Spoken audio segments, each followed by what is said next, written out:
Bismillahirrahmanirrahim. Assalamualaikum warahmatullahi wabarakatuh.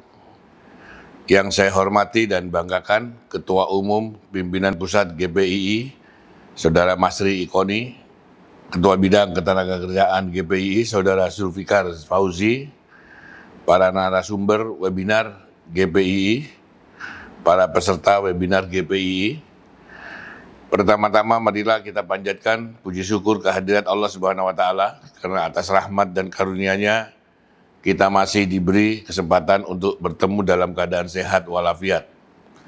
Salawat serta salam marilah kita haturkan kepada junjungan kita Nabi besar Muhammad SAW beserta keluarga dan sahabatnya. Semoga kita mendapat syafaat beliau di yaumul hisab nanti. Bapak Ibu hadirin yang saya hormati, pandemi COVID-19 memang membuat semua negara di dunia terdampak, bukan hanya di sektor kesehatan, tetapi juga di sektor ketahanan ekonomi. Semua negara melakukan berbagai upaya untuk menjaga perekonomian dan dunia usaha serta industri mereka tetap mampu bertahan. Demikian juga dengan Indonesia, pemerintah Indonesia telah melakukan beberapa upaya extraordinary. Salah satunya adalah pada bulan April tahun 2020, pemerintah mengeluarkan peraturan pemerintah pengganti undang-undang atau Perpu yang kemudian telah ditetapkan menjadi Undang-Undang Nomor 2 tahun 2020 sebagai payung hukum untuk pemulihan ekonomi akibat COVID-19. Payung hukum itu memberikan dukungan keuangan negara bagi penanganan pandemi tersebut, yang kemudian pemerintah boleh menaikkan batas hutang pemerintah dan melakukan relokasi sekaligus refocusing anggaran. Kemudian, seperti sudah sama-sama kita ketahui, dana untuk menanggulangi COVID-19 beserta dampaknya dikelola oleh Komite Penanganan COVID dan Pemulihan Ekonomi Nasional.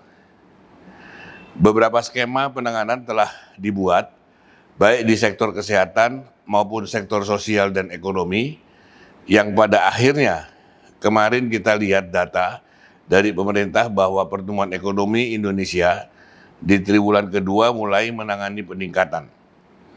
Namun harus diakui bahwa peningkatan itu lebih banyak ditopang oleh belanja konsumsi masyarakat yang didukung government spending melalui berbagai skema bantuan sosial serta momentum Ramadan dan Idul Fitri serta Idul Adha.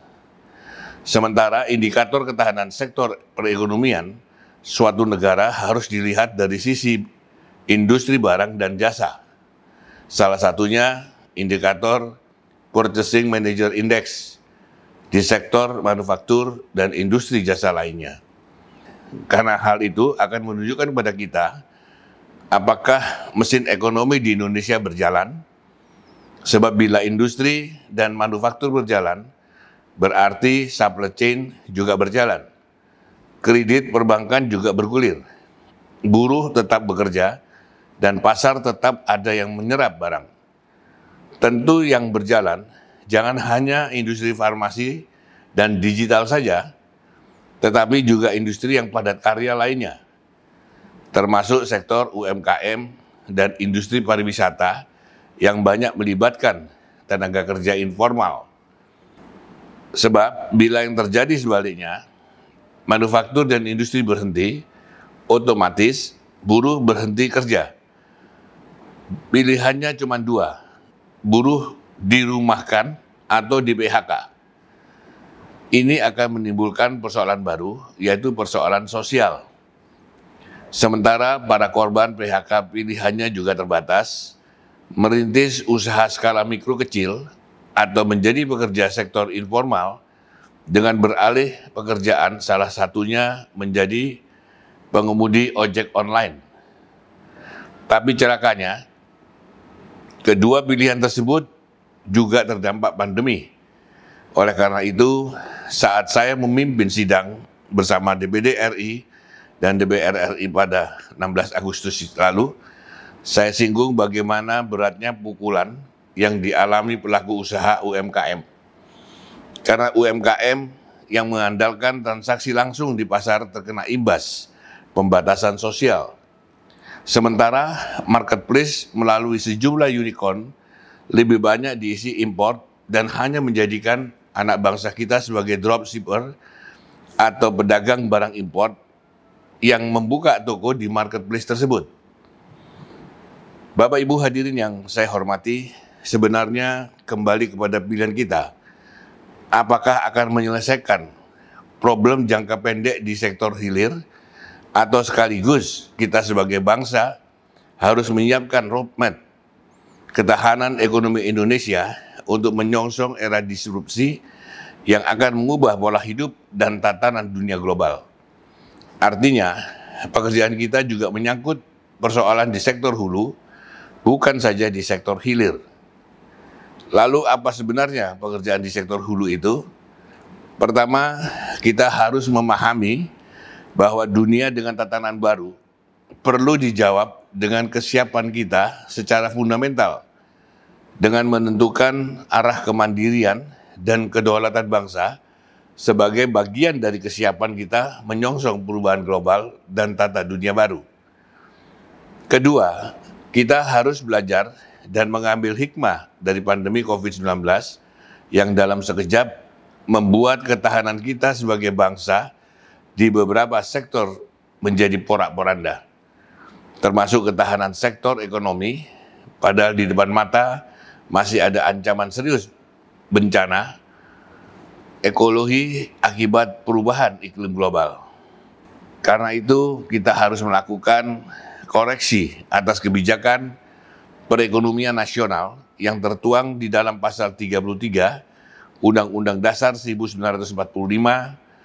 di mana sadar atau tidak, sejak amandemen konstitusi di era reformasi yang lalu, dengan dalih efisiensi cabang-cabang produksi yang penting bagi negara dan yang menguasai hajat hidup orang banyak, telah kita serahkan kepada pasar dan swasta. Oleh karena itu, dalam kesempatan ini, saya meminta dukungan dari Gerakan Pemuda Islam Indonesia agar upaya yang sekarang sedang dilakukan DPD RI untuk mendorong terjadinya amandemen konstitusi dapat terwujud sesuai harapan DPD RI, yaitu melakukan amandemen untuk menyempurnakan amandemen yang telah dilakukan sebelumnya di era reformasi yang lalu, yaitu dengan melakukan koreksi atas arah perjalanan bangsa dan negara ini dengan memperhatikan cita-cita para pendiri bangsa yang termaktub dalam pembukaan Undang-Undang Dasar 1945. Tanpa dukungan dari kelompok civil society, tentu akan berat bagi DPD RI untuk memasukkan gagasan fundamental dalam momentum amandemen konstitusi. Yakinlah bila kita sebagai bangsa mampu merumuskan kedaulatan energi, kemandirian pangan, ketahanan sektor kesehatan, sosial, ekonomi, dan pertahanan keamanan bangsa yang besar ini, termasuk kesejahteraan dan kemakmuran daerah di seluruh Indonesia, maka bangsa ini akan mampu menatap dan menjawab tantangan masa depan yang ditandai dengan perubahan tatanan global dan tata dunia baru pasca pandemi COVID-19 yang diwarnai dengan era industri otomasi artificial intelligence. Kiranya itu yang dapat saya sampaikan sebagai pengantar webinar kali ini. Semoga rekomendasi-rekomendasi yang diberikan para narasumber memberi manfaat untuk kita semua. Wabillahi taufiq wal hidayah. Wassalamualaikum warahmatullahi wabarakatuh.